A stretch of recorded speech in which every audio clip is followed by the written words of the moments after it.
అయిపోయిందా? రాలేదా?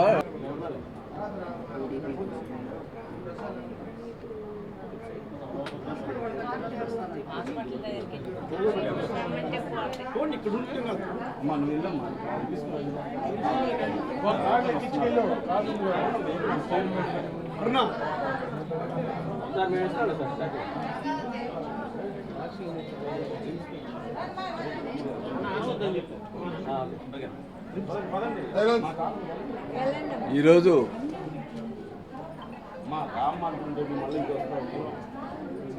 ఒంగోలు ప్రజలందరూ కూడా,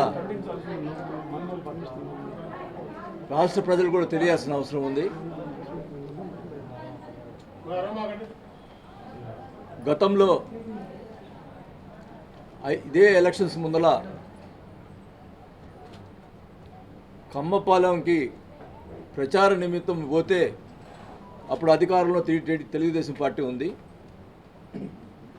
మేమందరూ జనమంతా వెళ్తే కూడా పోలీసులను అడ్డం పెట్టి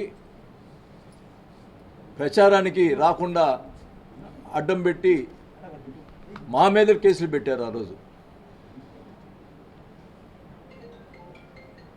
ప్రజలు అంతా గమనించి దానికి వాళ్ళకి బుద్ధి చెప్పి వాళ్ళని ఓడించారు.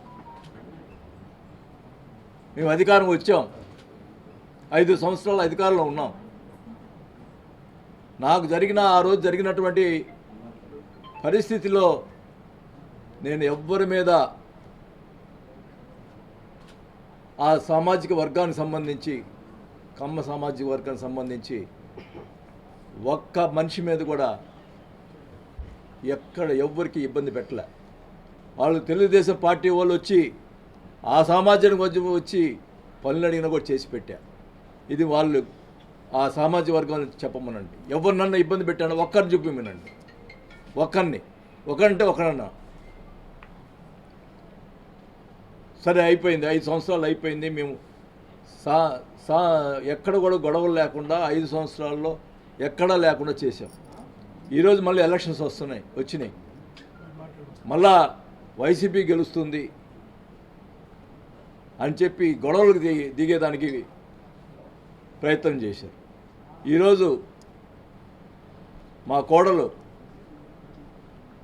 మా నాయకులు 37 డివిజన్ సంబంధించి అక్కడ కూడా ఈ సామాజిక వర్గం ఎక్కువ ఉంటుంది. ఆ డివిజన్లో ప్రచారాన్ని నిమిత్తం వెళ్తే కార్యకర్తలు మరి మహిళలు ఎక్కువ పోయారు. పాంప్లెట్ ఇస్తే తలుపులేసి మాకు అవసరం లేదు మీరు వెళ్ళిపోండి అని తలుపులేసారు. అపార్ట్మెంట్లో సరే పక్క అపార్ట్మెంట్ పక్కదానికి పోతే కూడా పోవటానికి లేదని చెప్పి గొడవ చేశారు. మా కోడల్ని బూతులు తిట్టి నెట్టి చెప్పరాని భాషతో మాట్లాడారు. ఇది అంటే మేము చెప్పుకోలేని పరిస్థితి. ఇంత దుర్మార్గమైన వ్యవస్థ ఏంటిది? అంటే మేము ప్రజాస్వామ్యంలో ఓట్లు అడగకూడదా? సరే ఇష్టం లేకపోతే మేము ఏ ఓట్లు ఇవ్వకండి. నెట్టేది ఏంటి? ఇంటికి పోతే మొన్న లాస్ట్ టైం పోయినసారి నన్ను ఇబ్బంది పెట్టారు కాబట్టి నేను ఓచుకున్నా. ఈరోజు మా ఫ్యామిలీని టచ్ చేశారు. టచ్ చేసి ఈరోజు మళ్ళీ ధర్నా చేస్తాడు. ఇంకా అతని భాష ఏంది? ఇష్టం వచ్చినట్టు మాట్లాడుతూ ఉన్నాడు. జనార్దన్ చెప్తున్నాను, మా ఫ్యామిలీ టచ్ చేశావు, గుర్తుపెట్టుకో.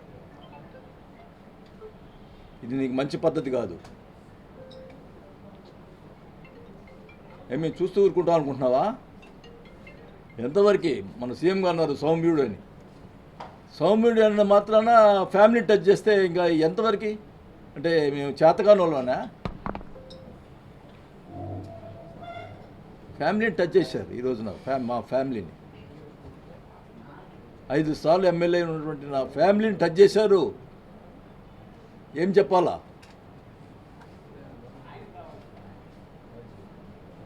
దానికి మళ్ళీ రాజకీయం చేసి ఎస్పీ ఆఫీసులో ధర్నాలు చేస్తావా?